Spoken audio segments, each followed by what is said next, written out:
जय श्री हरि भक्तों, आज हम आपको सुनाने जा रहे हैं भाद्रपद मास की शुक्ल पक्ष की एकादशी परिवर्तनी एकादशी की महत्व, कथा और व्रत विधि।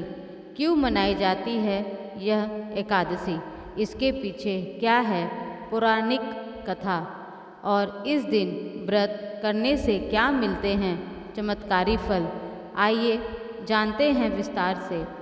हिंदू धर्म में वर्ष भर में 24 एकादशी आती है और प्रत्येक एकादशी का अपना विशेष महत्व है। इनमें से परिवर्तनी एकादशी का स्थान अत्यंत महत्वपूर्ण है। यह एकादशी भाद्रपद मास के शुक्ल पक्ष में आती है। इस दिन भगवान श्री हरि विष्णु क्षीर सागर में शेषनाग की शैया पर लेटे हुए करवट बदलते हैं, इसलिए इसे परिवर्तनी एकादशी कहा जाता है। परिवर्तनी एकादशी का अर्थ है करवट बदलना। देवशयनी एकादशी से लेकर देव उठनी एकादशी तक भगवान विष्णु 4 महीने योग निद्रा में रहते हैं। इस अवधि को चतुर्मास कहते हैं।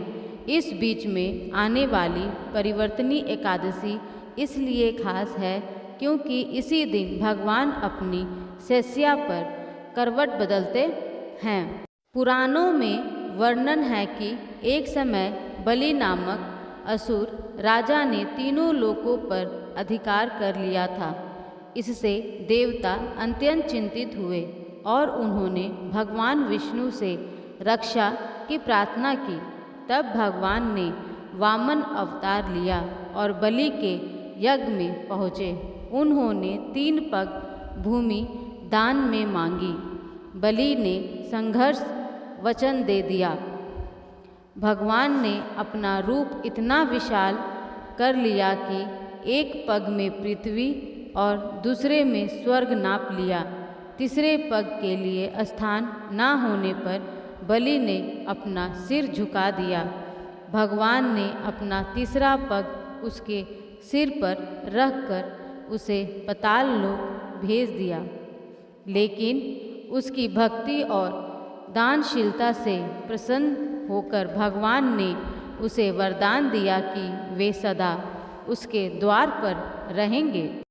तब से देवशयनी एकादशी से देव उठनी एकादशी तक भगवान योग निद्रा में रहते हैं और भाद्रपद शुक्ल एकादशी को करवट बदलते हैं। इसलिए यह दिन परिवर्तनी एकादशी कहलाता है। इस दिन प्रातः ब्रह्म मुहूर्त में उठकर स्नान करें। भगवान विष्णु को पीले वस्त्र से श्रृंगार करें। तुलसी दल और पीले फूल अर्पित करें। पूरे दिन व्रत रखें, फलाहार करें, रात्रि में भजन कीर्तन करें और जागरण करें। अगले दिन द्वादशी को ब्राह्मणों को भोजन कराएं, दान दें और फिर पारण करें। इस दिन हमें ब्रह्मचर्य का पालन करना चाहिए। क्रोध, झूठ, हिंसा से बचना चाहिए। व्रत में भगवान विष्णु का नाम स्मरण करना चाहिए और मंत्र का जाप करना चाहिए। मंत्र है ओम नमो भगवते वासुदेवाय। शास्त्रों में कहा गया है कि इस व्रत में समस्त पाप नष्ट हो जाते हैं, घर में सुख शांति आती है और अंत में विष्णु लोक की प्राप्ति होती है। यह व्रत मोक्ष का मार्ग प्रशस्त करता है। तो भक्तों, यह थी परिवर्तनी एकादशी की कथा और महत्व। अगर आपको यह जानकारी अच्छी लगी हो तो वीडियो को लाइक करें, शेयर करें और हमारे चैनल को सब्सक्राइब करें। जय श्री हरि।